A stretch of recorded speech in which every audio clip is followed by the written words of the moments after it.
Lavender marriage, an arrangement between a gay celebrity and a heterosexual partner, was never about love. It was a smokescreen, a carefully crafted illusion to distract the public, protect reputations, and dodge the ever-looming threat of scandal. During the golden age of Hollywood, at least 17 such marriages were quietly orchestrated. Some rushed into marriage just 2 days after meeting. Others spent their entire lives with a spouse on paper, while secretly giving their hearts to a love the world was never allowed to see.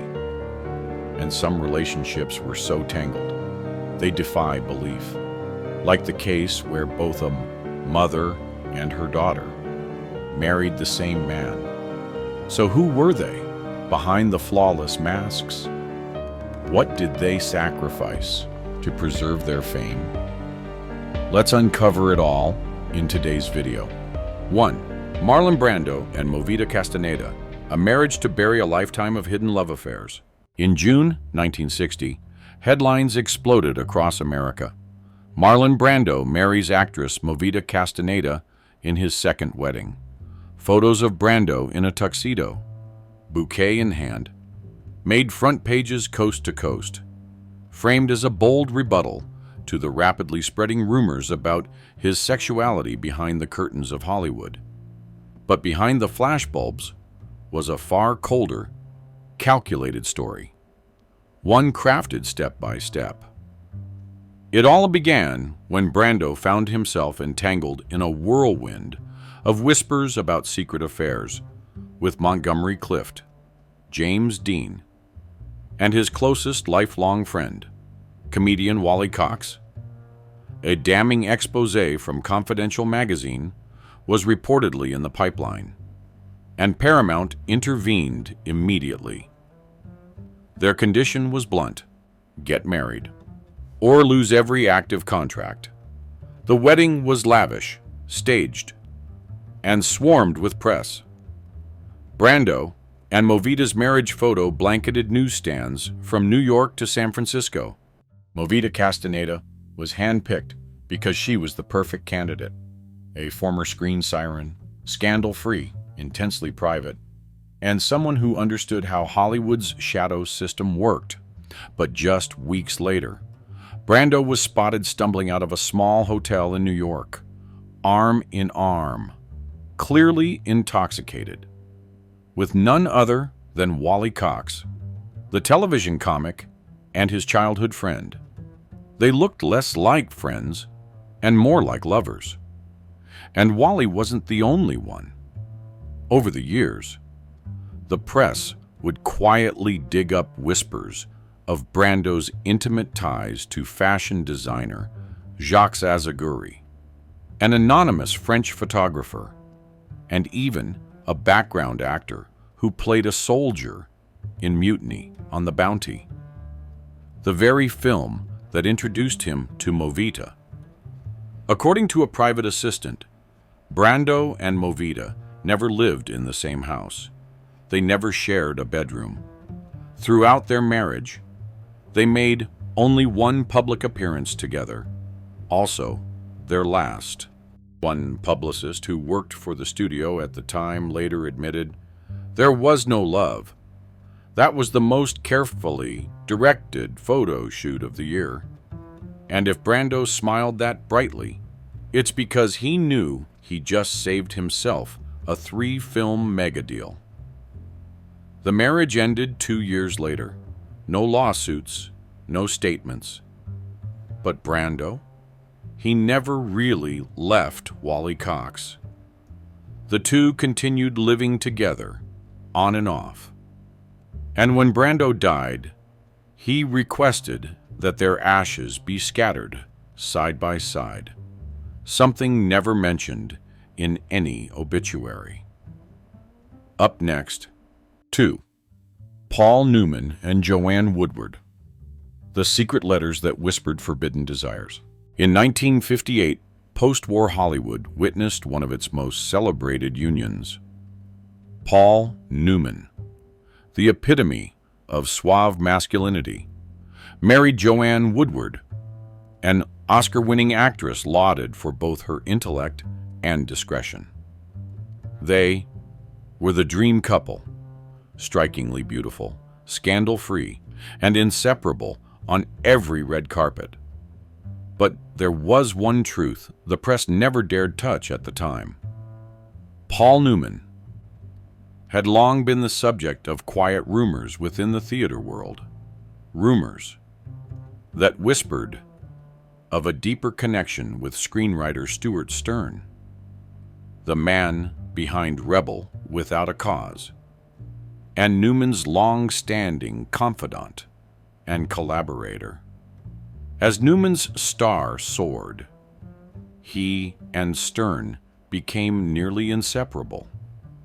They vacationed together, often without Woodward or Newman's children, attended events side by side, and spent countless nights secluded in a private lodge in the Vermont mountains. In New York theater circles, the murmurs were constant. Just watch the way Stuart looks at Paul. It says everything. Rather than drift quietly away from the whispers, Newman took a bold detour. He married Joanne Woodward in a full ceremony in Las Vegas, just as a gossip tabloid was preparing to publish a piece questioning his unusually close relationship with a certain male associate. Their marriage became a model of enduring Hollywood love. But in 2008, after Newman's death, a donation of private letters to Yale University's library cracked that image wide open. Among the documents were a series of handwritten letters, unsigned, undated, and never sent. What shocked researchers was the intensity of feeling poured into them, far beyond anything Paul had publicly expressed toward Joanne. One note read, "There are nights when I feel I'm about to spill everything, but I freeze. I'm scared there'll be nothing left afterward, just stares full of judgment. You understand me more than anyone, yet I can't have you." And though no name was mentioned, the letters dated back to the early 1960s, exactly when Newman and Stern were at their most creatively intertwined, producing films together, traveling across the country, and even spotted dining alone in a remote cabin in Maine. A longtime gardener at Newman's Connecticut estate later shared an odd memory, a small room hidden behind the actor's private library, where Newman would sit for hours, writing something no one was allowed to read. After his passing, a locked metal box was discovered there. Inside were over 24 letters, neatly folded and tied with a blue silk ribbon. Paul Newman never publicly acknowledged anything beyond his role as the perfect husband, but he also never destroyed those letters. Perhaps they were his way of preserving a piece of his truest self, in a world that demanded silence over truth. And maybe, just maybe, he wasn't alone. Because another actor, handsome enough to be carved from marble, once expected to marry America's biggest sweetheart, left behind no letters at all. Instead, he vanished the night before the wedding. And that too is a story worth uncovering. 3. Montgomery Clift and Elizabeth Taylor. A wedding canceled before the final hour. In 1906, the editorial office of the Hollywood Reporter received a confidential tip from someone working at MGM Studios. Montgomery Clift and Elizabeth Taylor have secretly gotten engaged. The wedding will take place within the year. The news hadn't even made it to print yet when, just 3 days later, The entire plan fell apart. The wedding dress had been ordered. The guest list had been finalized. But Montgomery disappeared, and Elizabeth was found crying alone in the dressing room, her identities and swollen, not speaking a word to anyone. No one knew what had really happened until Clift's personal assistant, a man named Harold Mirish, revealed in a 1989 interview that at exactly 2:13 a.m. that morning, Monty called him, voice trembling. "I can't. I'll hurt her more than anyone else ever has. I don't love women the way people think I do." Harold asked back, "What do you mean?"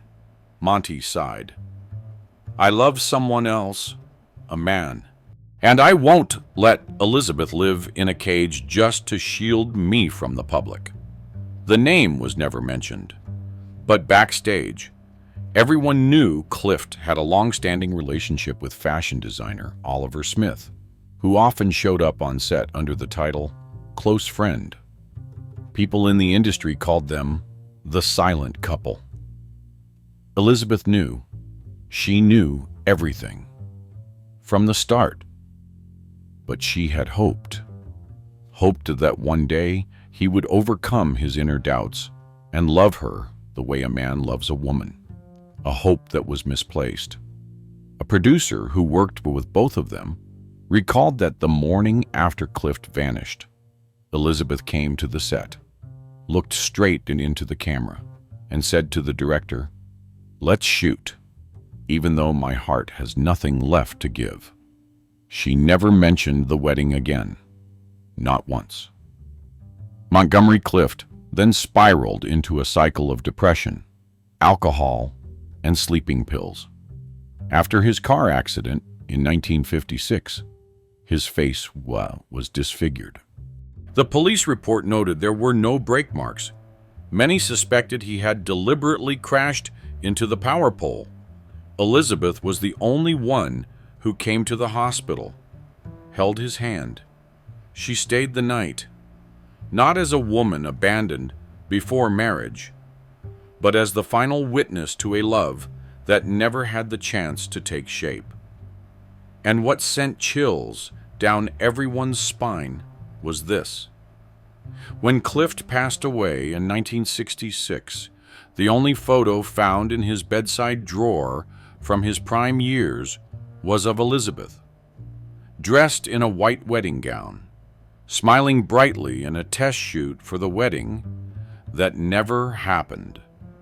That love never began, but it also never truly ended. 4. James Dean and Pier Angelie. The truth forever hidden in a backstage dressing room. Hollywood, October 1950.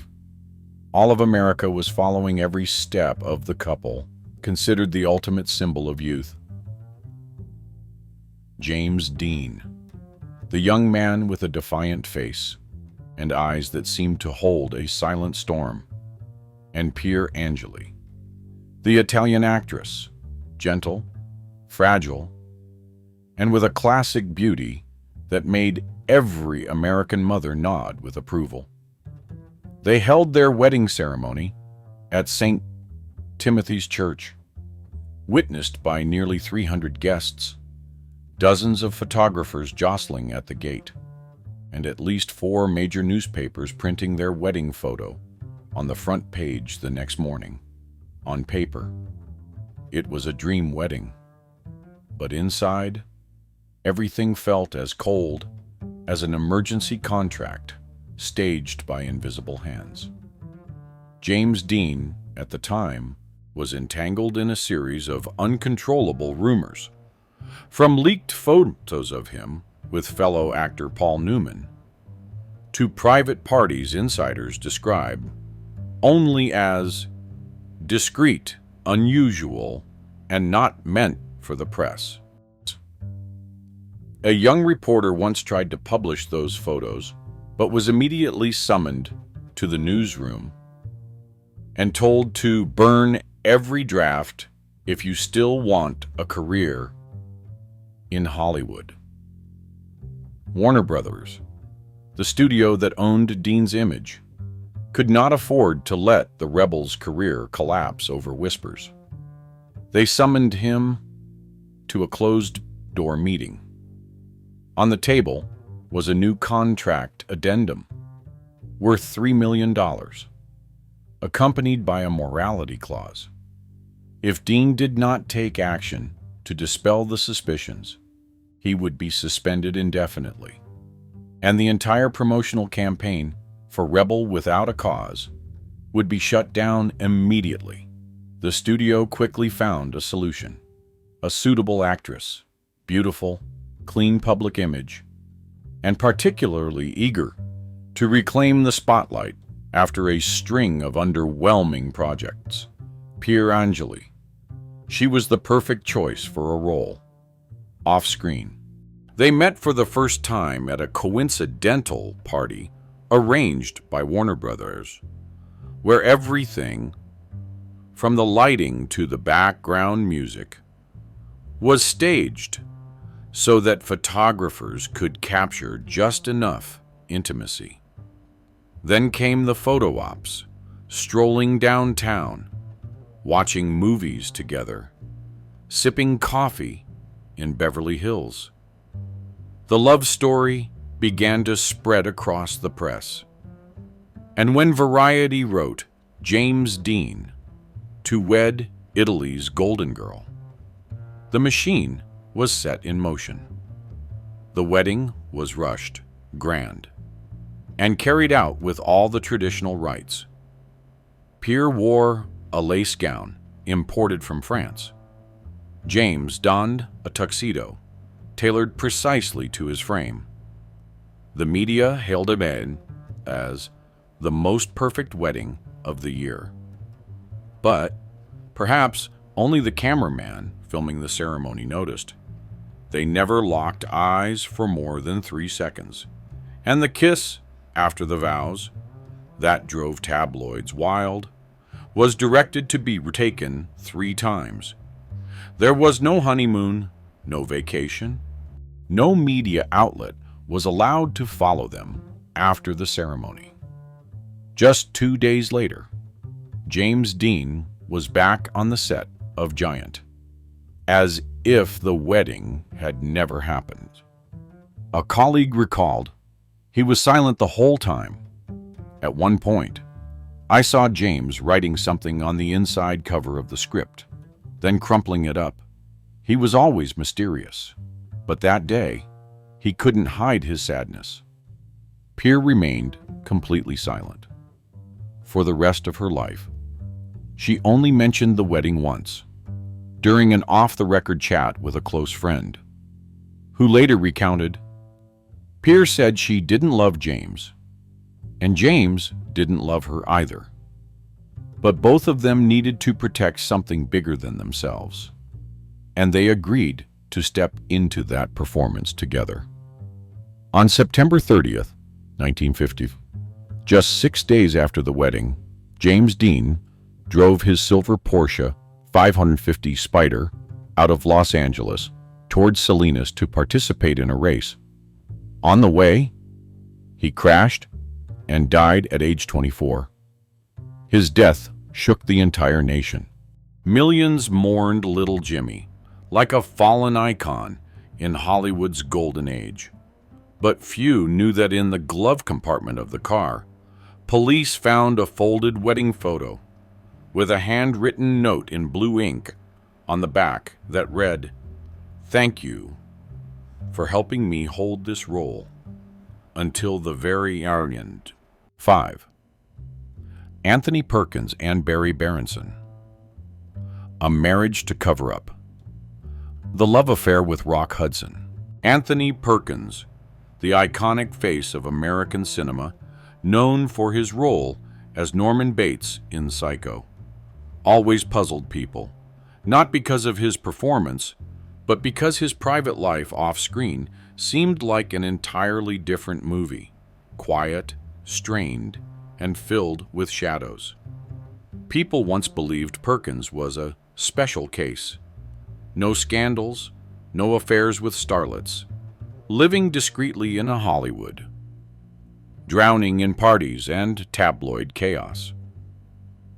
But behind that shell was a relationship that had been hidden for nearly 2 decades between Anthony Perkins and one of America's ultimate symbols of masculinity, Rock Hudson. They met in the summer of 1955 at a private party in Malibu hosted by director George Cukor, long rumored to be a secret haven for closeted stars. Perkins was just over 20, skinny, shy, and always dodging paparazzi lenses. Hudson, by then son, was already a box office king. Tall, handsome, and always photographed with a beautiful actress by his side. But in the quiet corner of that party, they were seen sitting next to each other for 2 straight hours, whispering and occasionally sharing quiet laughter. Over the next few years, they were spotted together multiple times, riding in the same car after screening events, renting a cabin together in Big Bear Lake during the winter of 1957, and most notably, sitting side by side on a couch during Montgomery Clift's private birthday party. A photo that was later destroyed by an assistant director in the MGM darkroom just before publication. No one confirmed anything. No one dared to ask, but insiders quietly referred to them as the silent couple. By the early 1970s, the situation turned dangerous. Confidential magazine began publishing a series of exposés on the private lives of famous actors, and Rock Hudson was directly implicated in a 1971 article titled "The King of the Screen and the Room Without Women." Perkins, who had remained out of the media's spotlight for nearly 20 years, suddenly found his name popping up in gossip columns. One editor wrote, "If Hudson goes down, the first one dragged along will be Anthony Perkins." And at that moment, a marriage was arranged. Barry Baronson, a talented photographer and granddaughter of legendary designer Elsa Schiaparelli, was introduced to Perkins at a charity event in late 1971, just weeks after they began appearing together publicly. Tabloids ran headlines saying, "Perkins has finally found the love of his life." But behind the scenes, a close friend of Barry later revealed in an interview, she knew. She knew everything. But Barry always said, "I love him. No matter who he loves, I still wanted to be there to protect the rest of his life." They married in August 1973. The wedding was private. No media, no reporters, just a few relatives at a small Cape Cod estate. No one knows the full details, but a former gardener said that during the entire ceremony, Anthony barely spoke, only offering a faint smile when Barry held his hand and recited her vows. Their post-marriage life was also unusual. They lived in separate houses, one in New York and one in California. They saw each other during holidays, had 2 sons, but rarely appeared together at major events. Perkins continued avoiding interviews. Barry sidestepped all questions about her husband, answering only with a smile and eyes filled with quiet sorrow. In 1980, Rock Hudson died after battling an illness the world still feared to name. The media exploded. Hollywood panicked. Studios held emergency meetings to establish crisis PR policies for actors with similar rumors. And at the top of the must-protect list stood Anthony Perkins. He passed away nearly 7 years later, in September 1992. At the funeral, Barry arrived at church with their 2 sons. A photo captured her standing still for a long time in front of his portrait, clutching a small item tightly. Rumors spread that it was a letter, perhaps from Anthony, perhaps from Hudson. But no one could be sure. It was never seen again. All that is known is that years later, in a private conversation with a close friend, Barry said something that made the other person cry. "I was the wife of a man who never really belonged to me, but I never regretted it, because I knew that in the part of his life where he couldn't be himself, I was the place he could return to." 6. Rock Hudson and Phyllis Gates. A marriage arranged in 48 hours to quell a same-sex scandal. Rock Hudson was the golden boy of Universal Studios, dubbed America's most ideal man, with his towering height, broad shoulders, radiant smile, and a voice as smooth as velvet.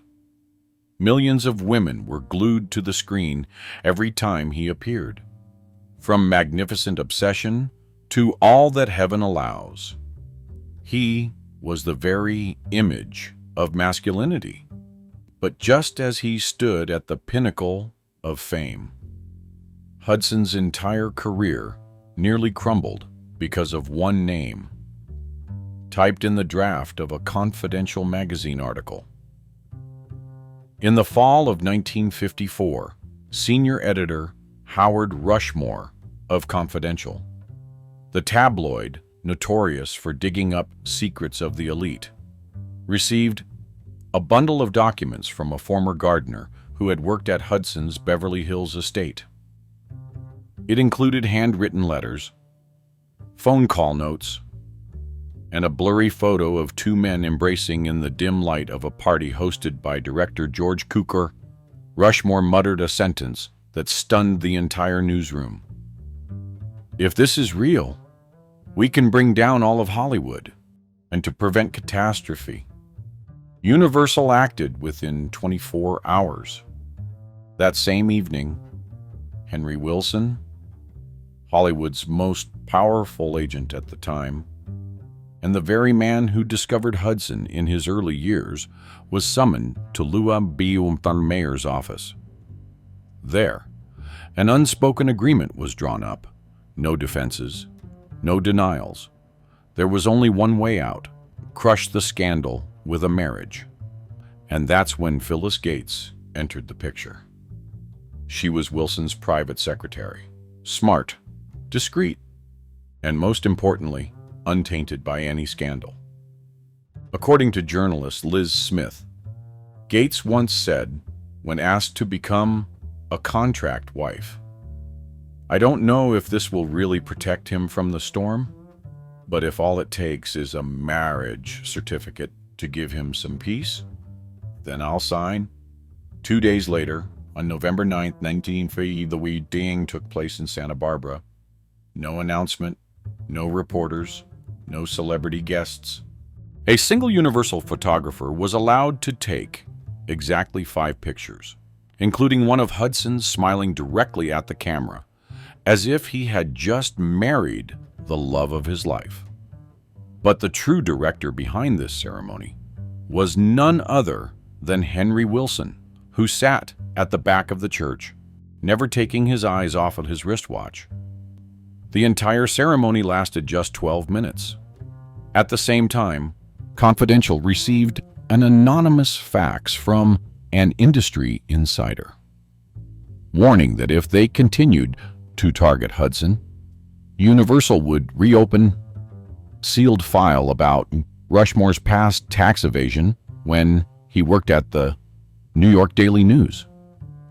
The exposé was shelved indefinitely. The scandal was silenced. But the price, no one could measure.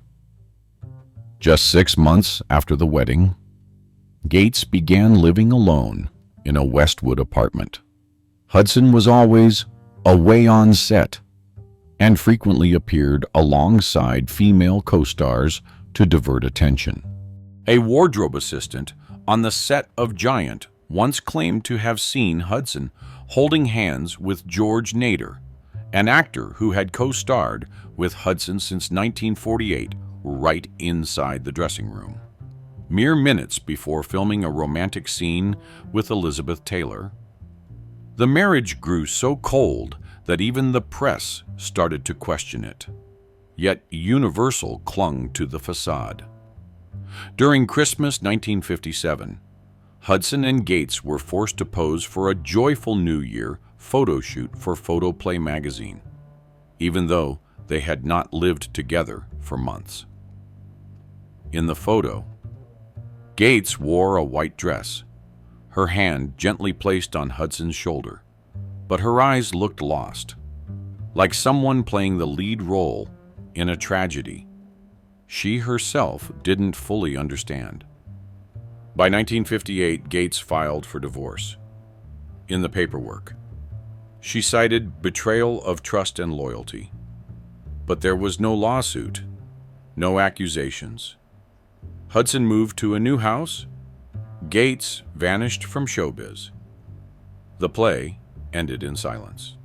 It wasn't until 1985 when Hudson appeared in public, looking gaunt, frail, and nearly unrecognizable, that the world realized he had lived under a cloud of fear for 3 decades, years of false living, false love, false smiles, just to preserve a career. Later, when asked whether she regretted marrying Rock Hudson, Phyllis Gates replied in a short CBS interview, "I don't regret it, but I do feel sorrow." Sorrow for him, a man who was never allowed to live truthfully, to love truthfully, and in the end, me couldn't even die in peace, eh? And Rock Hudson wasn't the only one. There was another male actor who also lived in the shadows for nearly half his life. He lived with his male lover for 15 years and then suddenly got married. Wicked. After a single party filled with rumors. But what's truly shocking is this. After the wedding, he continued to pay the rent for that man's apartment for 8 more years. 7. Cary Grant and Dean Cannon marrying a woman after 15 years of living with a male lover. On screen, Cary Grant was the impossibly perfect gentleman. From Alfred Hitchcock's North by Northwest to An Affair to Remember, not a single role of his failed to make female audiences swoon. He was considered one of the big 4 heartthrobs of classic Hollywood, alongside Clark Gable, James Stewart, and Gary Cooper. But in real life, what the public knew about Grant was always tightly controlled by Grant himself, a man who could deflect any question with just a smile.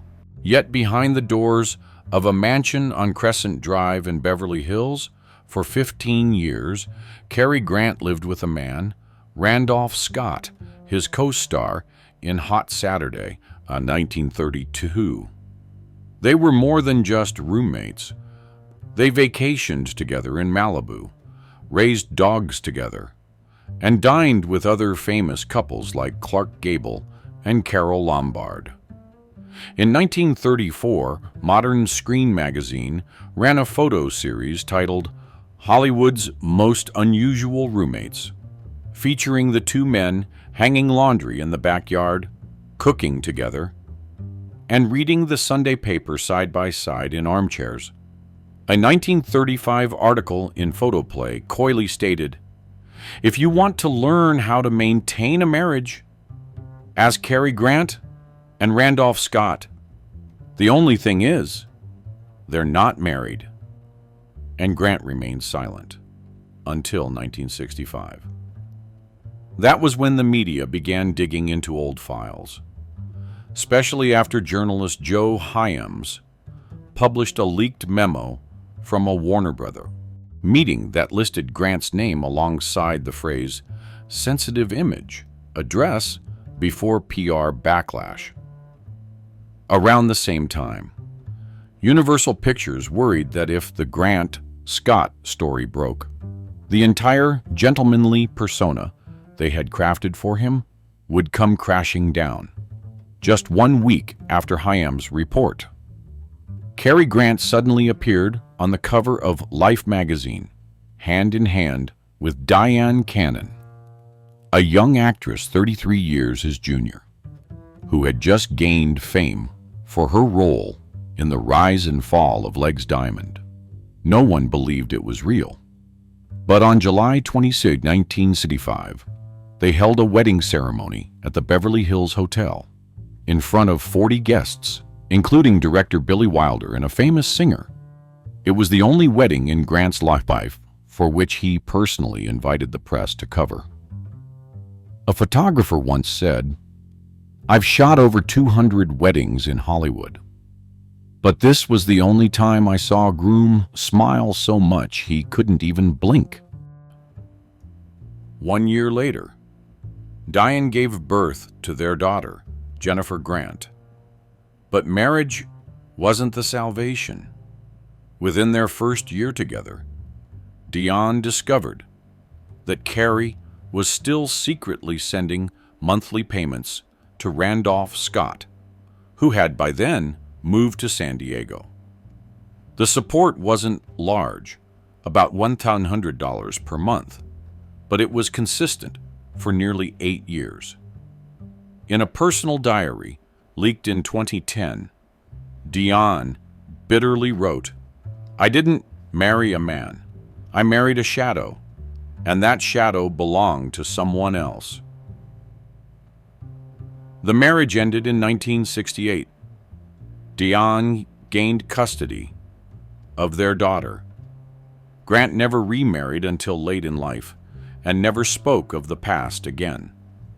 However, in 1980, during his final interview with NBC before retiring, when asked if there was anything in life where he felt he was never truly himself, Grant simply smiled, looked at the camera, and said nothing.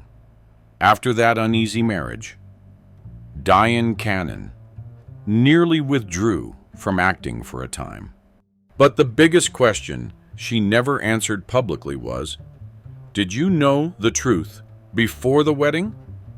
And in Hollywood, that same question echoed once again at another wedding, the wedding of a musical star once adored as the embodiment of American childhood, who had just married a director rumored to be hiding behind the bridal veil for a completely different reason. 8. Judy Garland and Vincente Minnelli. A marriage to conceal the director's gay past.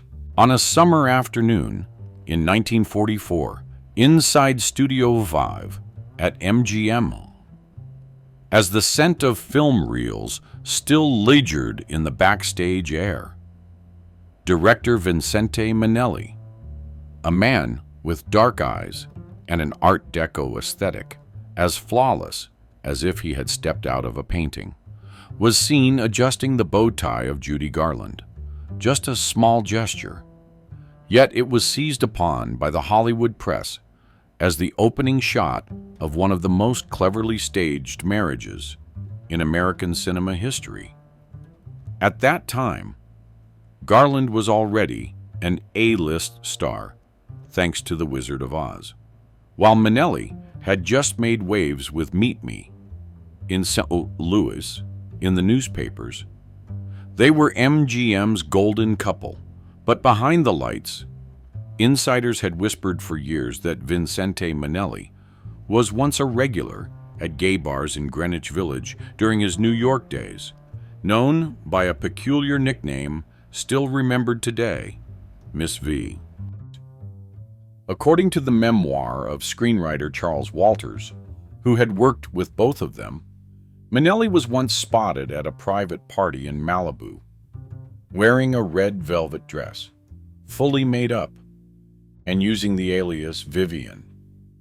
Though the photos were hidden away, the incident was recorded in MGM's secret personnel files by studio boss Louis B.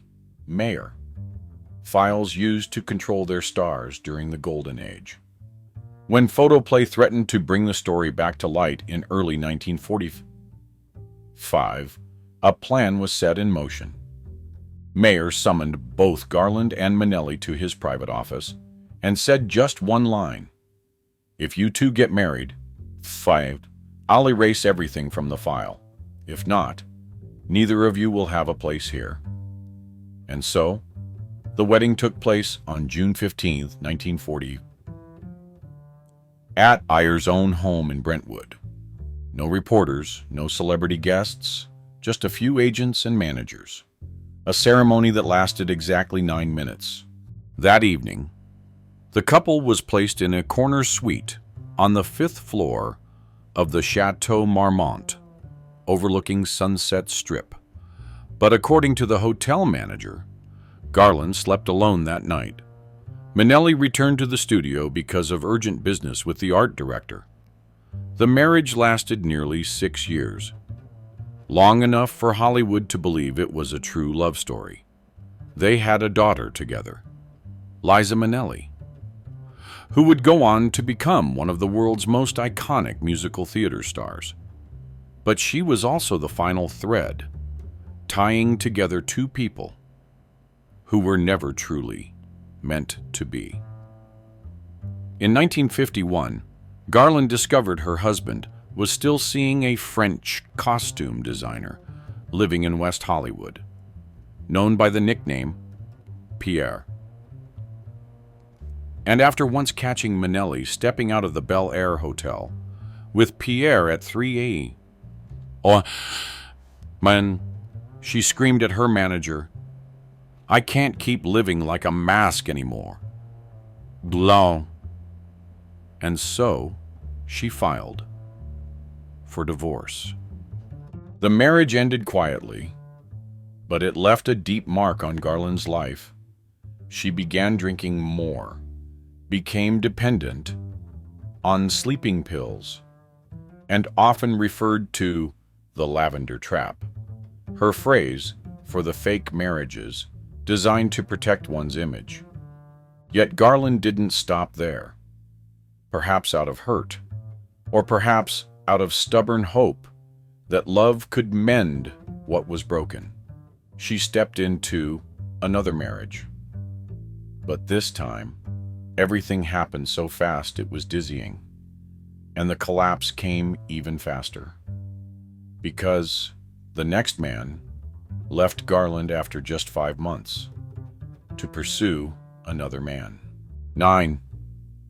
Judy Garland and Mark Heron. A marriage that collapsed after 5 months, when the husband ran off with a same-sex lover. In 1904, when Judy Garland turned 42, she had already gone through 3 failed marriages, a string of mental breakdowns, and had once been dubbed by Variety as Hollywood's singing ghost. But then, during a brief return to the stage at the London Palladium, she met Mark Heron, a little-known stage actor, 12 years her junior, who had once played a supporting role in a musical no one remembered the name of. Initially, Heron was hired as Garland's assistant for her European tour, in charge of costumes and scheduling performances, but just a few weeks later, the two appeared hand in hand on stage, singing a duet together to the cheers of British audiences. The media began calling Heron Judy Garland's fourth man, But, in reality, he was the fifth. On November 14th, 1960, in Las Vegas, Judy Garland and Mark Heron held a whirlwind wedding inside the private apartment of singer Frank Sinatra. The ceremony took place at 11 p.m. With only 6 guests and a small white wedding cake hastily ordered from the Flamingo Hotel. Garland wore a black dress, no makeup, and offered a strained smile as she cut the cake. After the wedding, the couple flew straight back to Los Angeles and avoided the press for 3 weeks, but by the end of December, Mark Heron was spotted in the parking lot of the Laemmle Theater in West Hollywood, embracing a man, none other than John Carlyle, a dancer who happened to be the ex-boyfriend of Vincente Minnelli. The Hollywood Reporter published a headline, "Is history repeating itself?" While the Advocate labeled Heron the fated stand-in. Judy Garland, according to her daughter, Lorna Luft, threw all her husband's clothes into the swimming pool and called her manager with just one sentence, "I just married my ex-husband's ex-boyfriend's ex-boyfriend." The marriage lasted only 5 months. No newspaper reported the divorce. But in 1967, during a concert in Chicago, Garland quietly replaced her usual song introduction with a sentence that froze the entire auditorium. "This is the song I sang when I thought I was loved, but it turns out I was just chosen." What's even more striking is that as that marriage crumbled, Garland had no idea that her beloved daughter, Liza Minnelli, was taking the very first steps into a Lavender marriage of her own. And even more ironic, the man Liza was about to marry was none other than the former lover of Mark Heron, Judy Garland's ex-husband. 10. Liza Minnelli and Peter Allen. Hollywood's golden girl marries the man who once loved, her mother's ex-husband. In 1967, when Liza Minnelli was just 21 years old, she had already won a Tony Award for her lead role in Flora the Red Menace, earning the title of Broadway's new musical princess. She was radiant, full of energy, and had eyes that looked like a younger version of her mother, the legendary Judy Garland. But at that very moment, a relationship began, one that would later be called a fateful marriage. Twisted like her own family history. Peter Allen, born in 1944 in Australia, was a singer-songwriter who had opened for Judy Garland in several of her shows. It was Garland herself who introduced Peter to her daughter after a performance in Miami Beach. They quickly became close. At least on the surface, Liza called him the only man who made me feel safe in the artist world. They attended the 1969 Academy Awards hand in hand, looking like a couple about to write their own fairy tale. And on March 3, 1967, they were married at the Riviera Hotel in Las Vegas. Liza wore a white lace gown. Peter wore a silver tuxedo. The wedding was partially sponsored by MGM as a classic PR move for Hollywood's Golden Girl. People magazine dubbed them America's new Broadway couple. But in truth, those closest to them knew it was just a performance. According to the memoirs of journalist Cindy Adams, who toured with Liza and Peter in 1971, Allen was once caught at the Waldorf Astoria bar with John Carlyle, who had previously dated Mark Heron, Judy Garland's ex-husband. Another source from The Advocate confirmed that it was actually Mark Heron who introduced Peter Allen into the backstage network of elite gay male performers, a world where relationships often blurred between artistry and compromise. Thus, it wasn't just a Lavender marriage. Liza's story was overwhelmed by a sense of historical betrayal. At one point, Judy Garland reportedly screamed backstage at one of Liza's shows, "That girl is marrying someone who slept with the man who betrayed her own mother." The marriage between Liza and Peter lasted only 7 years. In 1974, they quietly divorced. Peter Allen never publicly acknowledged his relationship with Carlyle or with any man, but from 1978 onward, he appeared only with male performance partners and never mentioned his marriage to Liza again.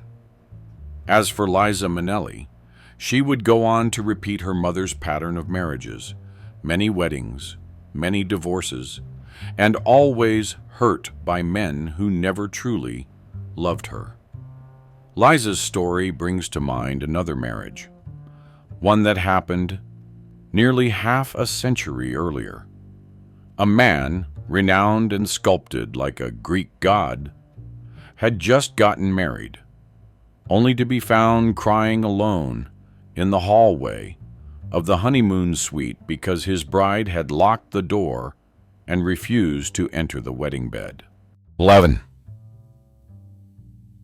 Rudolph Valentino and Jean Aker, the bride, locked the honeymoon suite, and the groom cried in the hallway.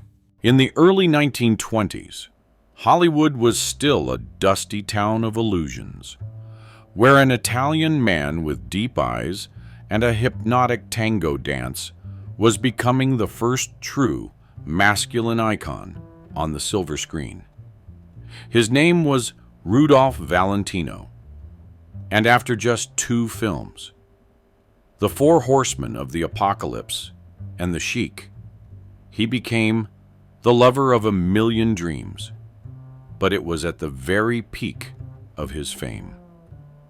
On November 6, 1919, that Valentino held a strange and lightning-fast wedding with actress Jean Aker, a sharp-featured woman with rather ambiguous ties to Hollywood's circle of lesbian queens like Alana Nazimova and Natasha Ramboa.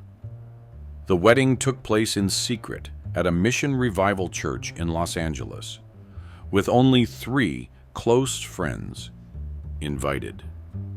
But what has kept people whispering to this day is what happened afterward.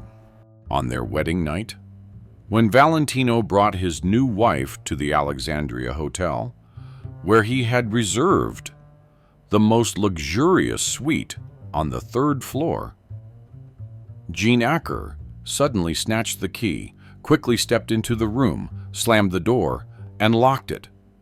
Valentino knocked it, called her name, then pounded on the door for more than 20 minutes. But Jean never responded.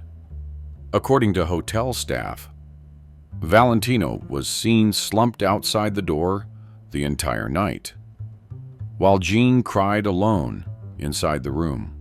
Later, when asked why, Jean simply said, "I realized I had married the wrong person, or the right one, but in the wrong gender." The marriage lasted only 6 hours, but it took 3 years to legally end in divorce.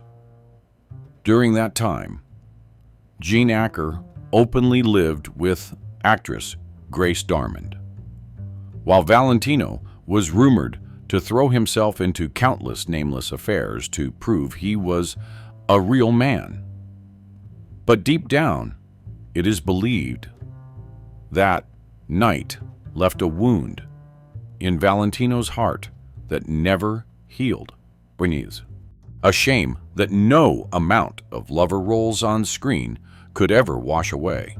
And perhaps it was because of that trauma that just a few years later, Rudolph Valentino decided to start over with a second marriage, this time to a powerful, clever woman who was rumored to have orchestrated the entire ceremony as a publicity contract. 12. Rudolph, Valentino and Natasha Ramboa, a calculated second marriage. After the humiliating failure of his first marriage to Jean Aker, Rudolph Valentino seemed to have learned one thing. In Hollywood, love isn't enough. You need strategy. And the woman he chose for his second marriage, Natasha Ramboa, was the perfect embodiment of the latter. Natasha wasn't just a talented costume designer. She was a behind-the-scenes manipulator whom the film industry whispered about, calling her the Sphinx of Sunset Boulevard. She was intelligent, sharp-witted, and had close ties to Wally Cox, one of the most powerful and openly lesbian moguls in Hollywood at the time. Valentino met Natasha in 1921 during a promotional photo shoot for the film Camille. She wore a plunging satin dress that captivated every camera lens, but her eyes followed only one man, Rudolph. When the two first appeared together in public, Photoplay magazine ran the headline, "The Idol Meets the Mystic." Their romance exploded, and just a few months later, they married in Mexico, despite the fact that Valentino was still technically not yet divorced from Jean Aker.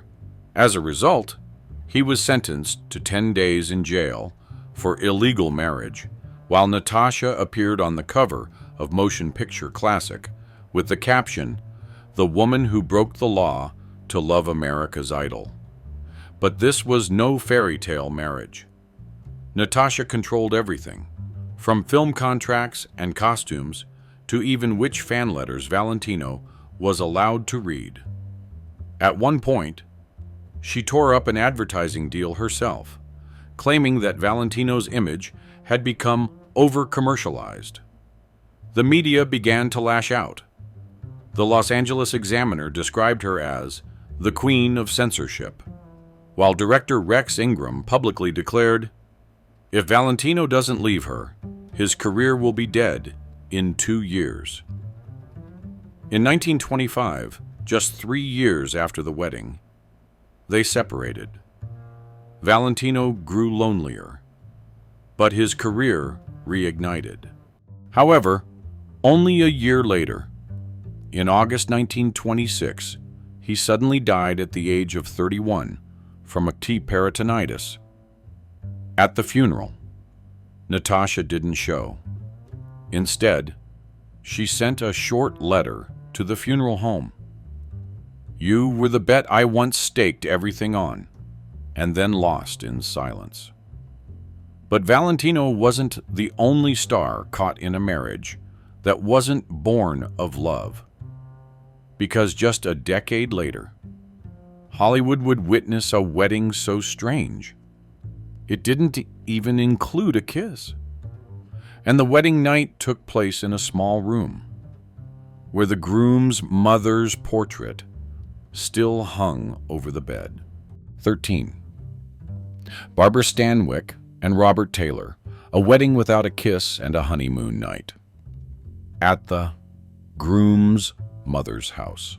On May 14, 1913, while all of America had its eyes glued to the news about the war in Europe, Hollywood had its own headline, "The Most Handsome Man on the Planet." Robert Taylor officially married Barbara Stanwyck. The actress, who had been nominated for 3 consecutive Oscars, on the surface, it was the perfect Hollywood romance. 2 megastars, always topping the golden couple lists in Photoplay magazine. But the deeper people looked, the stranger it got. Why did Stanwyck, 4 years older than Taylor, dodge every question about marriage throughout their 3-year relationship? Why was the wedding quietly held, without notice, at a small ranch in San Diego, with only a few close friends? But what continues to stir whispers to this day is a seemingly small detail. There was no kiss during the ceremony, no kiss on the lips, no cake cutting, no dancing, and the honeymoon night took place in the old house of Taylor's mother, where he had lived during his youth, in a tiny 12-square-meter bedroom with a portrait of his mother hanging above the bed. Barbara sat reading a book, while Robert locked himself in the bathroom and didn't come out until morning. A hotel staff member later recalled, "I've never seen anyone go on a honeymoon and bring nothing but film scripts." Of course, no one ever publicly confirmed anything. But in 1954, Confidential magazine boldly claimed that Taylor was a regular at private parties in Beverly Hills, exclusive gatherings where all the guests were stars who couldn't live their truth. As for Barbara Stanwick, she earned the nickname the Iron Woman and never mentioned her husband in any interview after 1945. The marriage lasted exactly 12 years. No children, no scandals, and not a single photograph showing them holding hands outside a film set. And if that marriage raised public suspicion due to its coldness, another couple took it even further. They married, lived together their entire lives, but never touched each other. A great composer, and a lady once hailed as Hollywood's most loyal wife. 14. Cole Porter and Linda Lee Thomas. A lifelong marriage with a colleague and friend. In Hollywood, some couples marry for fame. Others marry to escape suspicion. But few are like Cole Porter, the musical genius behind more than 800 timeless songs, who chose marriage simply to preserve a lifelong friendship. In 1919, at the Ritz Hotel in Paris, a place frequented by aristocrats and the artistic elite, a seemingly chance encounter sealed their fate. Linda Lee Thomas, a wealthy and elegant woman, 8 years older than Porter, had just come out of a scandalous marriage to media magnate Edward Thomas. And Cole Porter, a young man with wise eyes and extraordinary talent, carried with him a secret he could never speak aloud. Just 2 weeks after meeting, they married at the American Church in Paris. No media coverage, no orchestra, no parents from either side. But that wedding, according to journalist Theodore White, felt like a pact between two souls who understood each other in a world that didn't allow them to be true to themselves. And for the next 34 years, Linda stood by Cole at every event. From the Broadway debut of Anything Goes to the aftermath of his horseback riding accident that left his legs nearly paralyzed for the rest of his life. She cared for him as a friend, a mother, an ally, but never, under any circumstance, as a lover. Because Cole, as many behind-the-scenes accounts later revealed, had numerous relationships with young male dancers, including Boris Koshno, the close assistant of legendary dancer Sergei Diaghilev. A document discovered in Yale's archives in 2004 even recorded a letter Cole had written to Linda. "I love you the way a man loves freedom. You are my freedom." And when Linda passed away in 1950 from cancer, Cole did not attend the funeral. He shut his doors and saw no one for 3 weeks. And just 1 year later, he never wrote another song again. And during those years, Cole lived quietly with that grief. on a film set in Culver City. Another romance had quietly bloomed.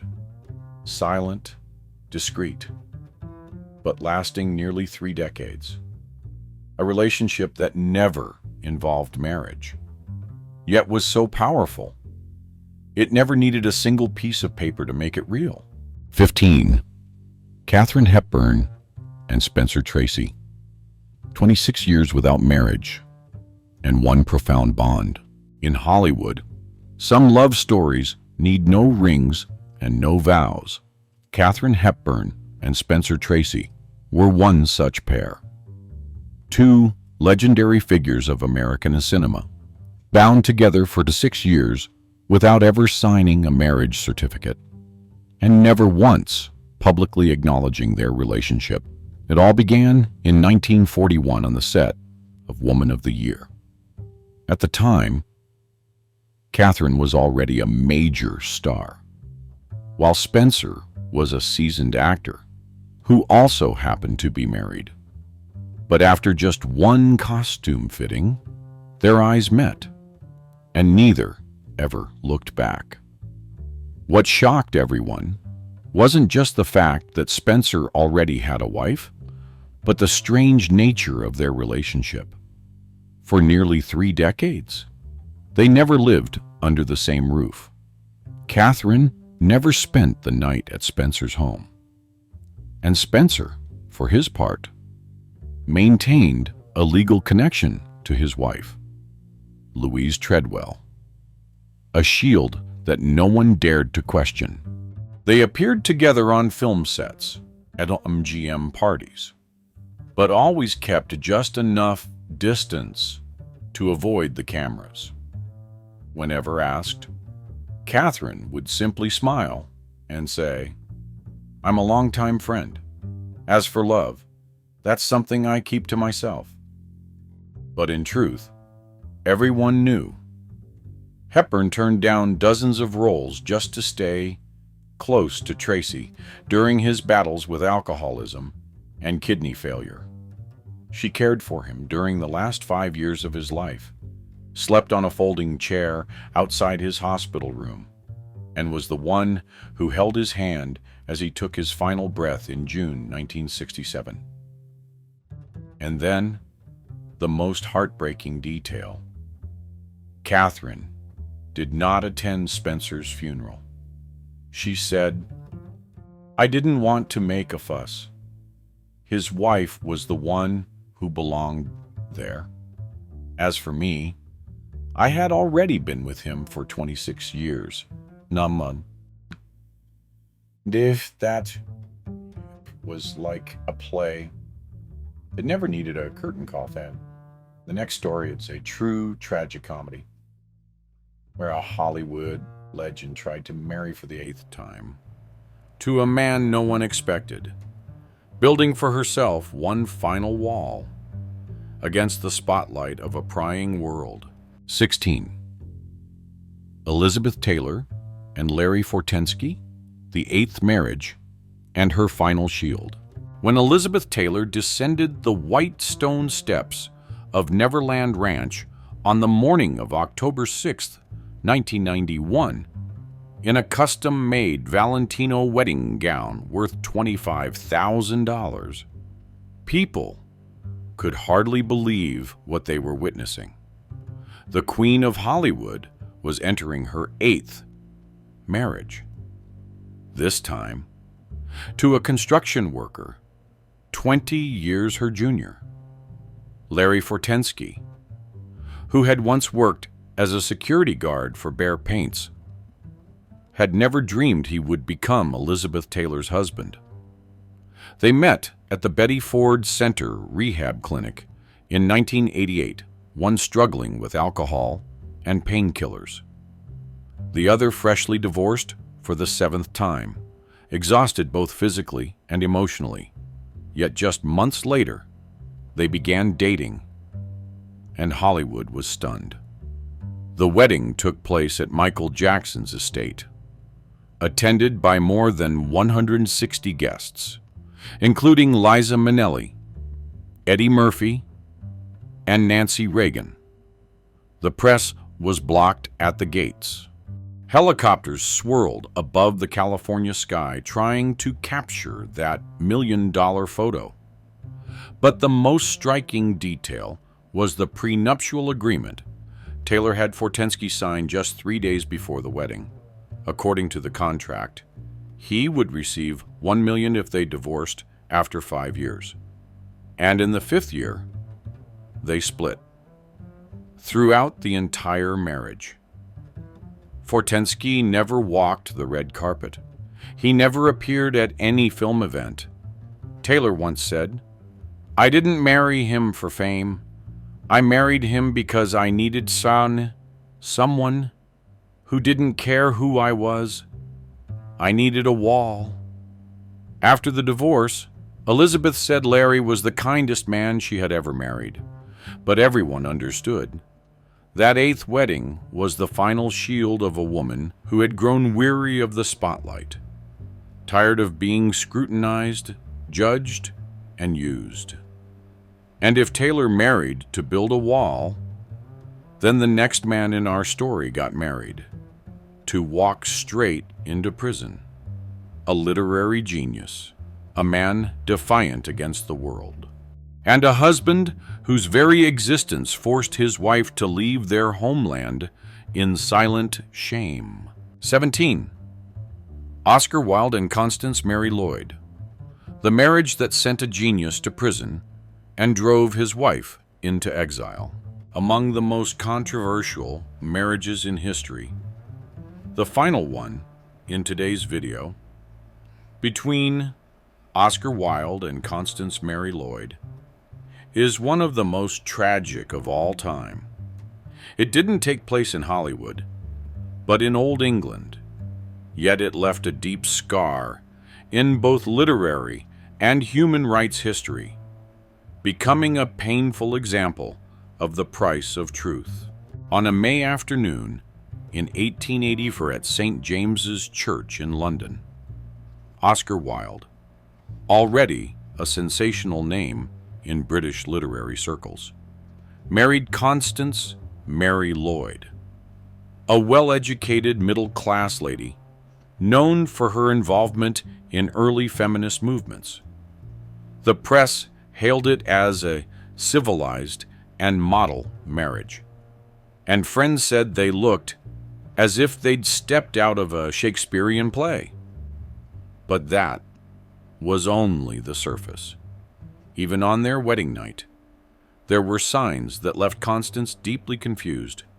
Wilde, celebrated as a charming ladies' man in the newspapers, was cold and distant in private. He adored long, passionate conversations about art, but avoided meeting his wife's eyes when they were alone, though they would later have 2 sons together. According to private letters revealed by the British Library, Wilde once wrote to a close friend, "I love beauty, but not the kind of beauty that can bear children.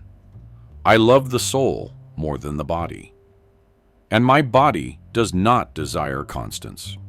Now, by the late 1890s, Oscar Wilde's name became shrouded in rumors. At night parties in London's West End, whispers circulated about his relationship with Lord Alfred Douglas, a young aristocrat as beautiful as a marble statue, infamous for his recklessness. Douglas's mother called the Wilde a seducer with words. His father, the Marquis of Queensberry, wrote an open letter condemning Wilde as a man with an unforgivable habit.